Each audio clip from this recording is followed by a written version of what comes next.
Hello, my name is Imran Shibishi. To the left, I got a new guest, well, not a new guest, but a new Zoom guest, Waleed Ismail. Below him, bottom left corner, this is a new guest. I got Mohammed Hingora. And then bottom right corner, Imran, the main guy, he's here.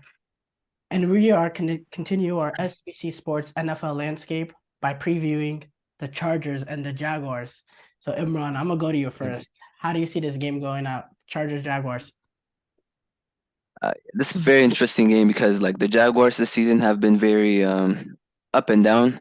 Like the past like few games they've won like every game. They've kind of dominated and they're really showing promising signs compared to the Chargers who are kind of they find a way to win a lot, but they've been having some injury issues and I mean they're the more talented team, but this is still like a very tough game to pick. So like for the Jaguars, for example, like um, I like their defense. I like their defense against the Chargers, but the Chargers like have a really good passing game, and Mike Williams right now is injured, so I'm not sure if he's gonna be all I'm pretty right. sure it's But fine.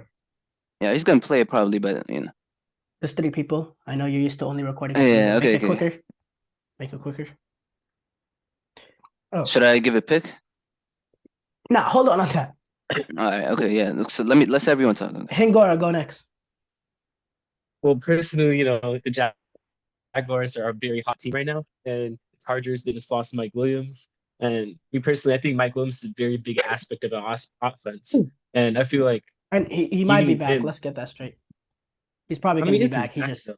It's yeah. his back, so that's very iffy. That can be like he plays for like just the first quarter and he gets some spasms or something. So I think that the Jaguars are the hotter team right now, and they're gonna go all the way.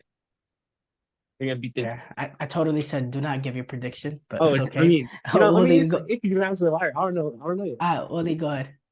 Look, this game, this was definitely the out of the whole playoffs was the hardest game to predict, and it's just see the thing is I went back and forth between the Chargers and the Jaguars, but I just feel like it's going to come down to the better quarterback, and that's Justin Herbert, and yeah, I feel like Yeah, the Jaguars do have a good defense, but I do feel like Mike Williams is going to be ready to go, and the passing game is just too good for the Jaguars, and yeah. yeah. For me, I think well, according to the odds makers, this is a 50-50 game. This is probably the most even game out of all. Even though I think Vikings Giants is also pretty even despite the record discrepancies. But yeah, I think this game is very, very close. Um, and I already made an NFL playoff preview with Hayden, and I was talking about the game why I see this game because I think these are based on talent. Chargers is probably the better team, but based on performance this year, definitely even. I say the tipping point between the two is the coaching. I'm really not a Brandon Staley fan. Him going for it on fourth down, all that, that's one thing. But leaving players in a game that you're locked in to end up getting one of your top players injured is another. I think he's a bad decision maker on, and obviously that's not the reason why I'm gonna choose what I'm gonna choose. But I'm saying in key decisive moments, I don't think he's a good decision maker. While I believe Doug Peterson, I mean, he's been in these playoff scenarios. He took the Eagles. He was a tip ball away from taking them to the NFC Championship. The year after that, they won the Super Bowl. Doug Peterson took a team completely dysfunctional, the most dysfunctional team last year, and now they won their division, are in the playoffs, and get a home playoff game. So pretty even teams, but I think Trevor Lawrence, he showed a little bit signs of why he's the number one pick throughout the year. But if you want to really announce himself on that stage, he can do something that Justin Herbert hasn't even done, and that's win his playoff game. He has it at home. It's a perfect opportunity for him. But yeah, overall, I do think this is a very even game, despite the Chargers The being thing more is with talented. Trevor Lawrence, right? The Titans game was basically a playoff game. Honestly, I just wasn't really that impressed with how he played. I Like, know he was Yeah. not impressed at I all. He feel was like, awful. He was I god feel like, awful. He was outplayed by Dobbs most of it. no, yeah.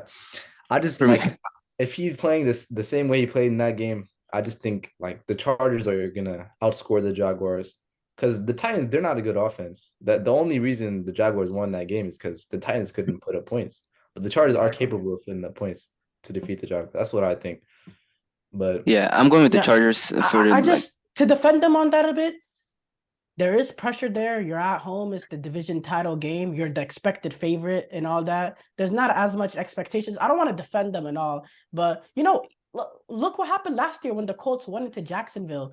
And it was a game to get them into playoffs. These division games, they're a bit different and all that. And the Colts lost to the Jaguars last year, the 2-14 Jaguars, and the Colts needed it to make the playoffs. There is a trap game and all, but at the end of the day, they got it done, and they're in the playoffs. Yeah, the Jacks are like very capable of winning this game, of course. But to me, like they just shown too many times this season. Like I know they've gotten better recently, but too many times this season where they've just collapsed. Like a lot of times where they had a lead and you're thinking, oh, this is a Jags team that's really talented and they're showing it, and they somehow find a way to blow it. And the past week, of course, wasn't very encouraging, and for those reasons, I'm going with the Chargers. Hingo? Oh, you already Yes, said your pick? I mean, I gotta go with the Chargers, man. Look at their wide receivers. I mean, they got Christian Kirk, Zay Jones, Marvin Jones, Jamal Agnew, and then tight end, the resurgent. So you got the Jaguars? Jags? You got the Jaguars They winning? got the Jaguars. Yeah, Bro, they I got said Evan Chargers. Ingram too. I mean, like he's breaking his curse. Evan And then you Ingram, got but- Trevor Lawrence, Travis Etienne, the running back. I mean, honestly, and then the Jaguars also have the better coach. They have a better coach. Doug Peterson, he's a Super Bowl winning coach. He knows what to do in the playoff time. Waleed? Nah, The Chargers, they look, always have the. if you asked me this yesterday, choke over. if you asked me this yesterday, I would have said the Jaguars, but I don't know. I feel like the Chargers are just gonna win the game. I feel like it's gonna go down to who can score the most points. The Jaguars do have a solid defense, but I just feel like they don't have like a lockdown defense where they're gonna shut the Chargers down. So the Chargers are gonna go ahead and win the game. I see the score being like 31 to like 24, something around that. But Yeah, I have the Jaguars winning. I said these are Chargers are definitely the more talented team, and I'd also say Chargers would put up more of a fight with Kansas City, because of the talent that they have, because it's a division rivalry game. I think asking Trevor Lawrence to go up at Kansas City in that atmosphere in the second playoff game, it's not gonna work. But in terms of this game, I just think I talked about how well the Jaguars did throughout the season, especially in those last 8-9 games, and in decisive moments in these playoff scenarios where you have to make good decisions as a head coach, whether or not to go for it, whether or not to make a challenge, whether or not this, whether or not that. I think Doug Peterson has the supreme advantage over Brandon Staley, who in my opinion is one of the two coaches who's the biggest on the hot seat in the playoffs currently. The other one we'll talk about later. I think it's kind of obvious. So yeah, I have Jacksonville winning the game because of that. But honestly, it can go anyway. yeah, like see, all of our picks just 2-2, 50-50. That's just how it's gonna be. Yeah. It's gonna go down to the final pick. They'll go to overtime. It's gonna be, it's gonna be a It's final gonna be a pick. very good game. I guess.